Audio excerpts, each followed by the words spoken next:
오늘의 사연 시작하겠습니다. 저는 30대 초반의 남자입니다.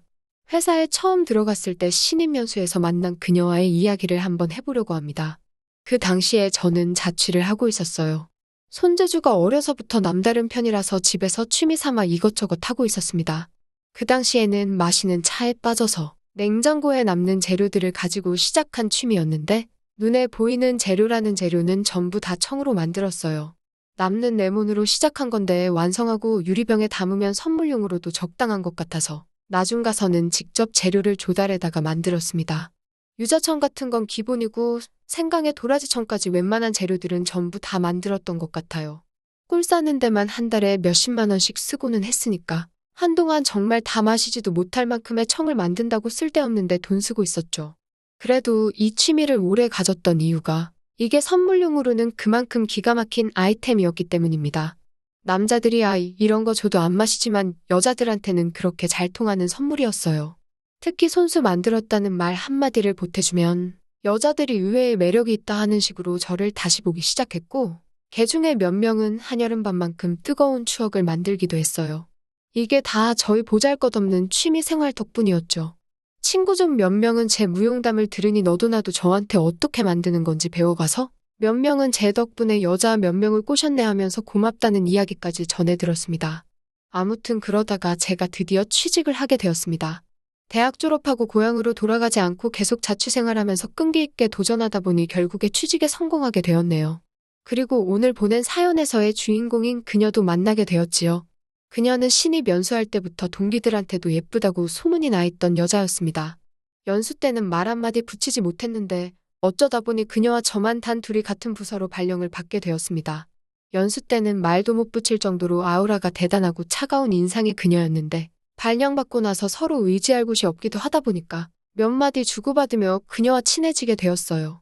실제로 그녀를 겪으면서 차가웠던 첫 인상과는 다르게 그녀는 부침성이 참 좋고 털털한 성격의 소유자였습니다.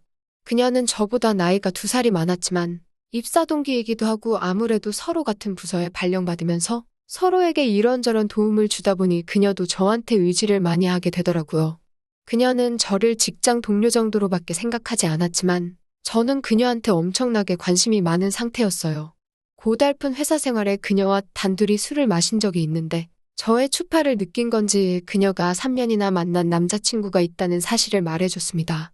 그리고 저랑 있을 때도 자주 자기 남자친구에 대한 자랑을 했었기 때문에 시간이 지나면서 저도 차츰 그녀에 대한 마음을 생각보다 빠르게 접을 수 있었어요. 퇴근 후에 한참 지하철을 타고 집에 가고 있는데 그녀한테서 술이나 한잔 어떠냐는 연락이 왔습니다. 제가 퇴근할 때 그녀는 야근 준비를 하고 있던 것 같았는데 그녀 생각에 자기가 야근을 하니 저도 같이 야근을 하고 있다고 생각했나 봐요. 그녀가 좀처럼 먼저 술 마시자는 제안을 해온 적이 없었기 때문에 저는 거의 집에 다 도착해가는 상황인지라 다시 회사까지 지하철을 타고 가야 하니 조금 고민이 되더라고요.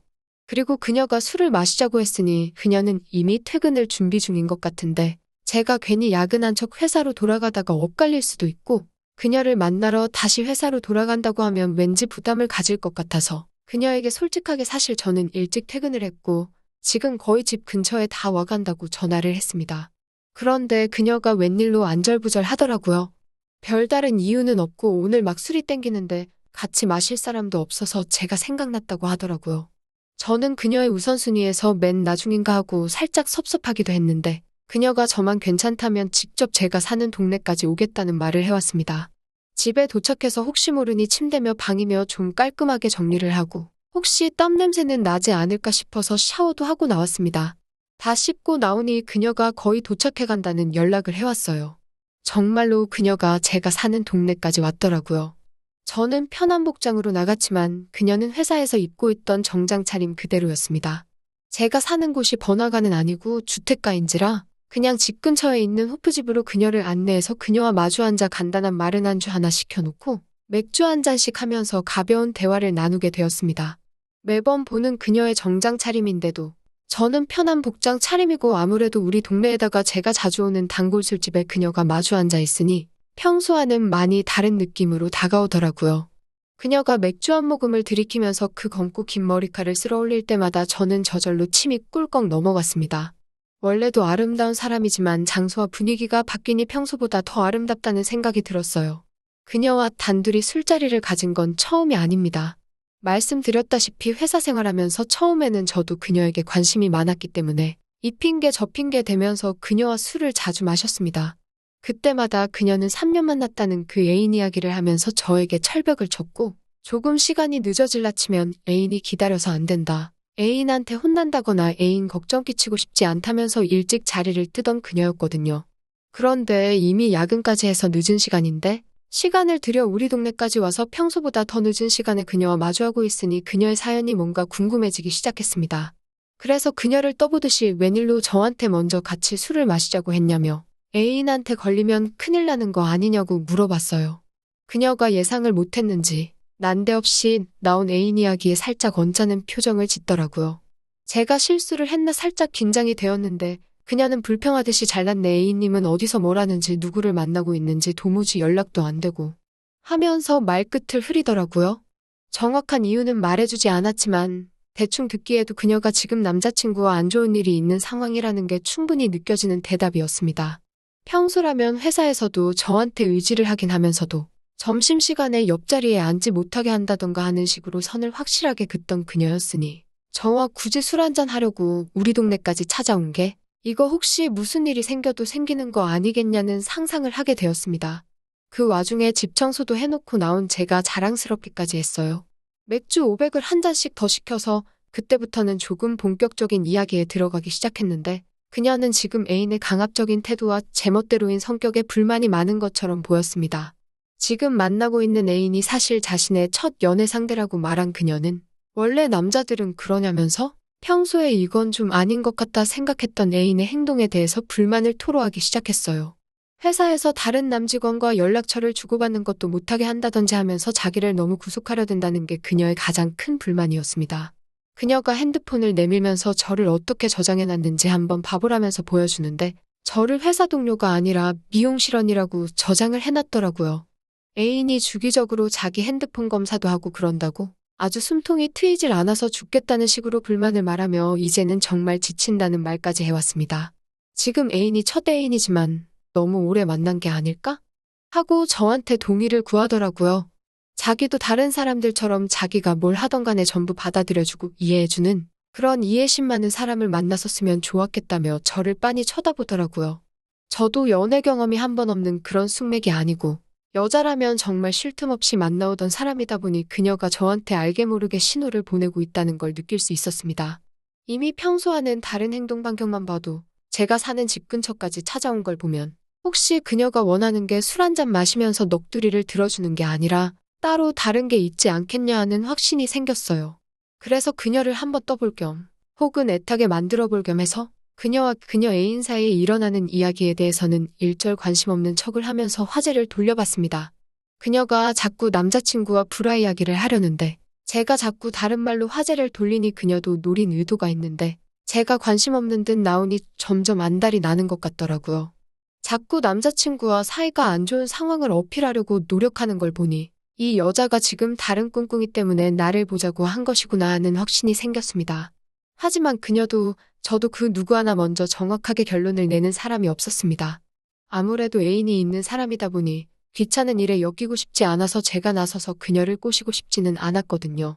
하지만 그녀도 여자로서의 자존심인지 선뜻 자기가 진정 원하는 걸 저에게 말하지 않고 자꾸만 계속 다른 남자였으면 어땠을까 하는 식으로 빙 돌려서 저보고 눈치 좀 채라는 듯한 식으로 말을 꺼내고 있었습니다. 저도 단도직입적으로 나랑 혹시 그러자는 거냐고 물어보고 싶었지만 그녀가 안달이 나 있는 상황에 제가 딱히 서두른다는 느낌을 주고 싶지는 않더군요.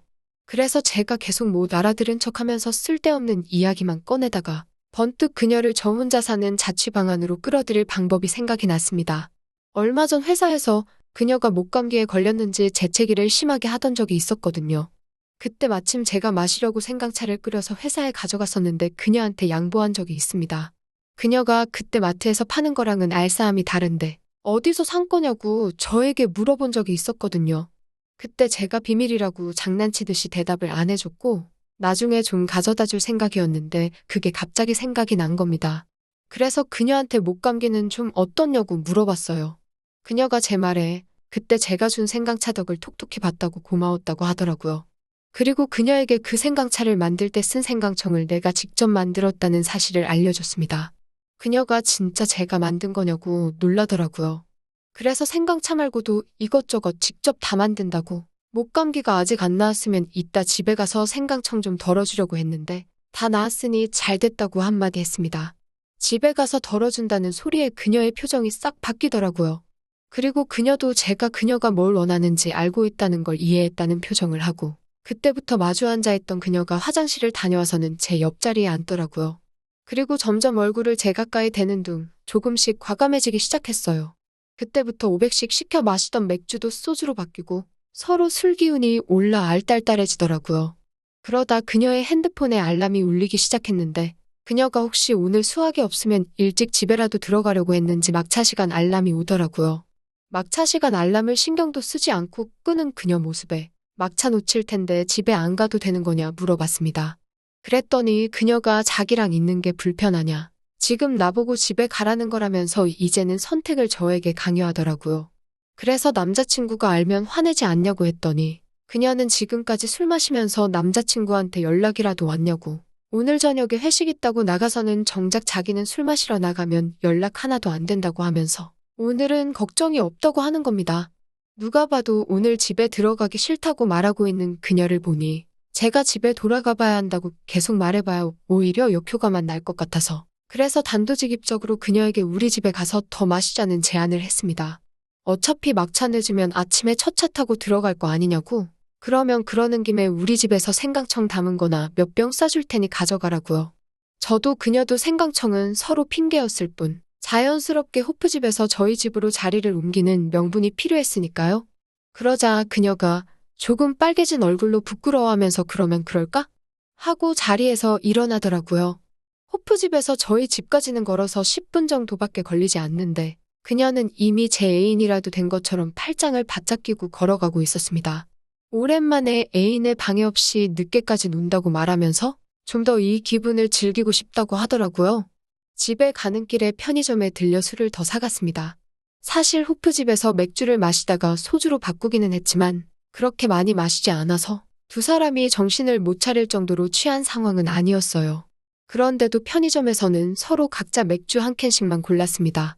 지금부터는 두 사람 사이에 생길 일을 다 예상이라도 하고 있다는 듯이 더 이상의 술은 필요 없다는 뜻이나 마찬가지였습니다. 저희 집에 도착하자마자 그녀에게 일단 소주를 많이 마셨으니 속부터 풀지 않겠냐며 제가 담근 생강차를 끓여올 테니 그거 한 컵씩 마시고 속이 개운해지면 그때부터 다시 맥주를 마시기 시작하자고요. 그녀는 제 말을 듣는 둥 마는 둥 저 혼자 사는 집 구경을 한다고 여기저기 두리번대고 있었고 의외로 생각보다 정리가 잘 되어 있다는 칭찬까지 해주더라고요. 저는 그런 그녀를 뒤로하고 커피포트에 물을 올렸습니다. 몇 분 지나지 않아서 커피포트에 있는 물이 끓는 소리가 들려왔지만 저와 그녀는 물이 끓는지 생강차를 마시기로 한 건지 아니면 술을 마시기로 한 건지 그런 건 서로 관심이 없었습니다. 저와 그녀는 언제 그랬냐는 것처럼 하나가 되어 있었고 커피포트는 뜨거운 수증기를 내뿜으며 물이 다 끓어올랐다는 신호를 주고 있었습니다. 그리고 저와 그녀는 그 커피포트 안에 담긴 물만큼이나 뜨겁게 서로의 존재를 확인을 했어요. 그녀와는 그날을 기점으로 회사에서 비밀 연애를 하는 관계처럼 되어 있었습니다. 그 이후로 그녀는 거의 매일같이 퇴근길에 정반대 방향인 저희 집까지 와서 시간을 보내고 갔습니다. 하루는 지하철에서 같은 회사 다니는 사람을 마주칠 뻔해서 그 이후부터는 회사에 들킬지도 몰라 둘 다 회사에서 반대편에 있는 숙박업소에서 만남을 가지게 되었고요.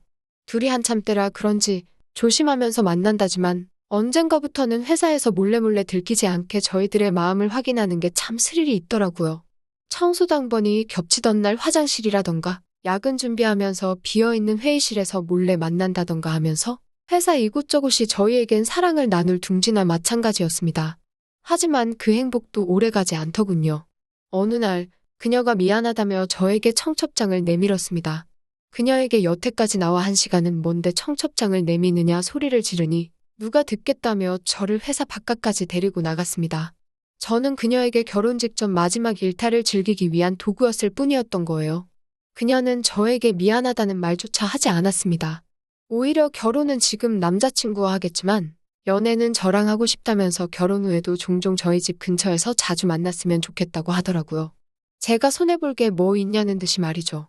저는 그녀에게 당연히 남자친구와 이별하고 저와 함께 할 줄 알았다. 내 마음은 어떡하느냐 따졌더니 그녀는 그제서야 하는 수 없다며 그럼 마지막 부탁이라고 말하며 우리 둘 사이를 비밀로 해달라고 하더라고요.